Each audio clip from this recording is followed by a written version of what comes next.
Hey everybody, welcome back to another video. I hope you guys are all having a fantastic Monday. Today we're going to be looking at some of my baby crested geckos from 2021. Recently when my 2022 pairing video came out, someone commented saying I should make a video showing the parents and the babies of my 2021 breeders, and I thought that was a pretty good idea. So I want to show you some of the parents today and then the babies that came out of those parents. Hopefully this gives you a little bit of an idea of crested gecko genetics and crested gecko breeding, because it's always not a linear line. You don't have two parents and they're going to automatically make this. It can kind of be all over the place sometimes.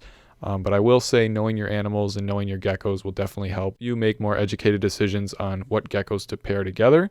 And so I'm going to be showing you some of the parent pictures, and then I'm going to be showing you some of the babies. One thing to keep in mind about all these geckos I'm going to be showing you today is they are all under 10 grams.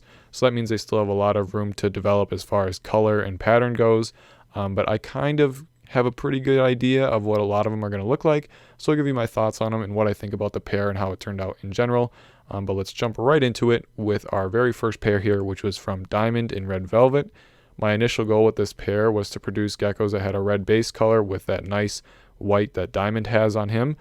And I will say that the geckos from this pairing were a little unexpected. It was not what I was shooting for. Red Velvet and Diamond, this was a first year pair. Both of them was their first time. And it's easier for me to judge geckos that have been breeding for a while, because I can kind of tell what their babies are going to look like. But this one was completely new, and obviously so, because the babies kind of shocked me a little bit.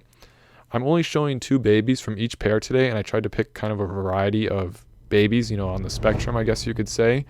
But the majority of the babies from this pair are pinstripes.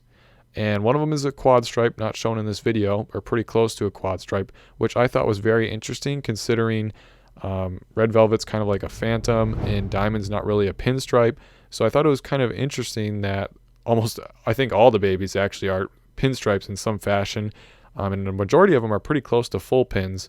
But that's kind of interesting crested gecko genetics there and how that worked out. But a lot of them look kind of brown right now, or kind of tan. If you follow me on Instagram, I made a post a couple weeks back showing some of these red babies and kind of their stages of development. But I definitely think that these ones will turn more red as they get older.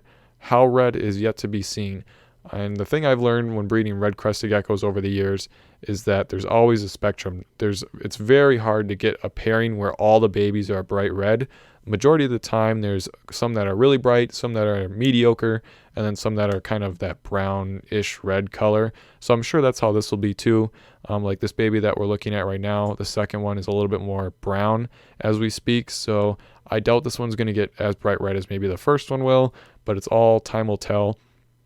And other than that, they don't have a ton of pattern yet, but I think that's going to come in too. And I'm unsure how the white is going to come into there, if these are going to brighten up as they get older, or it's going to stay kind of creamy. I think that's something that could come in with size. So once I do my update in spring when I'm having geckos for sale, and these geckos are a little bit bigger, in the 10 to 15, maybe 20 gram range, I think that'll definitely give me a better idea of how they turned out. But right now I would say, they're pretty good. Not kind of what I was expecting, but still not bad anyway. Next up, we have Vector and Angelina. This was my most anticipated pair of this last year that I was looking forward to. And a lot of these babies are not going to disappoint. I just have two here that are kind of on different ends of the spectrum. This one here is a very high extreme Harlequin, kind of like the mom Angelina was. And the thing with these babies is I believe that a lot of them are going to cream up as they get older. I don't know how much white they're going to actually get, but I definitely think they're going to get more cream as they get older, because that's what happened to Angelina. And then factor in Vector's very white patterning, I think they're definitely going to get better as they get older. And even if they don't, a lot of them are, very high patterned already, like this one that we're looking at here. Very extreme Harlequin. So I think a lot of that pattern is going to really turn white as it gets a little bit older. Angelina definitely developed more cream as she got bigger, and it actually took a while to come in. She always had the pattern, but the cream and the white color took a little while to come in. Now, on the other hand, we have this other little gecko here.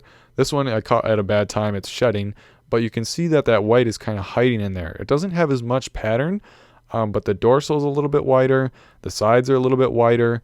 It doesn't have as much pattern, like I said, but I think that this one's going to have more crisp white as it gets bigger. The unfortunate thing is Vector was not a gecko I produced, so I don't know what he looked like as a baby. I got him as like a 20 to 25 gram male, I believe. So I don't know if he came out super white like that, or if he was more of a creamy color when he was younger and then he got really white as he got bigger. That's something I wish I knew, but it's hard to say. I want to say that he came out pretty white though. I don't believe that he developed that pattern, but it'll be interesting to see how these babies continue to develop, especially over the next couple months when they really start to put on some size. I'm very curious to see. And it'll be interesting to see because if they do develop that white, then there's going to be some very nice high white animals, but I feel like they're going to stay probably pretty creamy and kind of orange-like. Next up, we got another good pair I was looking forward to from Hellboy and Autumn. Hellboy is my kind of weird two base color gecko. And, I was in the back of my mind hoping for something wild and crazy, but I just got some normal geckos this year, which is okay. And it's kind of what I was expecting all along. But you can see here, this first one is kind of interesting because it's got like Autumn's dark base color and it doesn't have a whole lot of pattern, but it's almost a pinstripe. It's got some pinstriping going on, which again is kind of interesting considering neither of them are pinstripes. So I like how that kind of gets factored in here in some degree. This one's not as clean of a pin as some of the other ones were. This is more dashed, but I still think that's interesting how the pinstripe is working its way into some of these animals that don't have pinstripes presently showing in them to a degree where I would notice it. So that's kind of cool, but I like this little guy. He's got a nice little dark spot on the top of his head. And it looks like as he gets older, he's going to get darker too, just because when he was younger, he was lighter, and he's continuing to get darker as he gets bigger. So that's pretty cool, and he's got some nice little spotting going on the sides, some little kind of almost porthole-like things, but not quite, that are coming in. So this will be a nice little interesting gecko once he gets bigger. I'm hoping he gets darker too. Now this is kind of interesting because this is where the variety comes in. If I showed you that previous gecko and then showed you this one and told you they were from the same parents, would you believe me? I'm not sure if I would believe myself just because they look so drastically different. That one was very dark, not a lot of pattern, pinstripe almost. And this one's like a nice creamy white extreme Harlequin. He's got some good pattern coming in, some good white. This one's pretty small compared to that last one, but he's still got some nice white color coming in, and his dorsal's pretty creamy. And, he's got a good amount of pattern, and, it's just kind of funny that they're related in any sense. But this is more what I'd be going for from that pairing. That last one is, he's okay. He's all right. But this would be a nicer animal compared to of the two. And so this is really what I would be shooting for. This is kind of what I was hoping for. Will this one get dark, or will it stay kind of light colored? It's unforeseen yet. This guy's pretty small. I want to say this one was about 4 grams. So he's got some development to do, but you can see that nice crisp white coming in on the sides. So I'm really hoping it stays that way and continues to spread as this one gets older. And it'll just be an interesting comparison when they're bigger and the one doesn't have any pattern or not a lot, and the other one's got a lot of pattern. I think that'll be kind of interesting to show crested gecko genetics and how they can vary just in the same pairing in the same year. Last but not least, we have one of my more normal pairs. This was a pair that I kind of just did for fun, and all the pairs that I'd had last year weren't shown in this video, but just to give you guys some variety of geckos. This one was pretty interesting because I kind of threw this one together last minute. This was Enzo and Moon, who was a patternless red and kind of a dark with white porthole patterning, kind of a white flame kind of. And I was interested to see how this one turned out because Enzo was very red, had good structure, and a lot of his babies the previous year had a ton of white spots. So I thought, this one would be interesting to see if that was from Enzo or the female he was with. And so I thought this would be a good pairing, but as you can see, this first gecko that we're looking at is a pretty normal looking patternless animal. There's 2 little specks of white on each side, but not a whole lot. Nothing like the previous geckos that he had. And so it's just kind of a more normal looking gecko. And I honestly don't think this one's ever going to be very red. I'm thinking it's just going to be kind of a muddy red brownish color. But the sibling here is a little bit more interesting. You can see that this one has a little bit more white on each side, a few more spots of it, and then a little bit more percentage, I guess you could say. And so this one's still going to be a muddy brown gecko, I feel, as it gets older. I feel like a lot of the bright red geckos are a lighter tan. Maybe that's just me, but when they're young, you can kind of tell if they're a little bit lighter, they're going to be a little bit more bright. If they're a little bit darker, they could still be red, but just not as bright red. So this one's kind of interesting. It's kind of interesting to see how the babies turned out. But anyway, with all that being said, hopefully this video was a little bit eye-opening to you.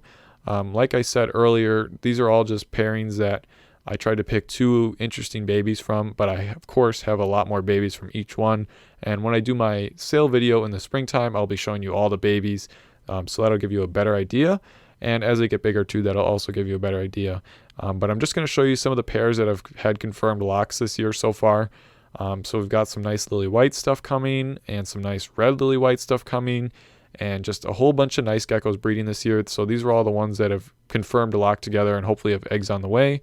But with that being said, hopefully this was a little bit interesting to you, and I hope to see you in my next video.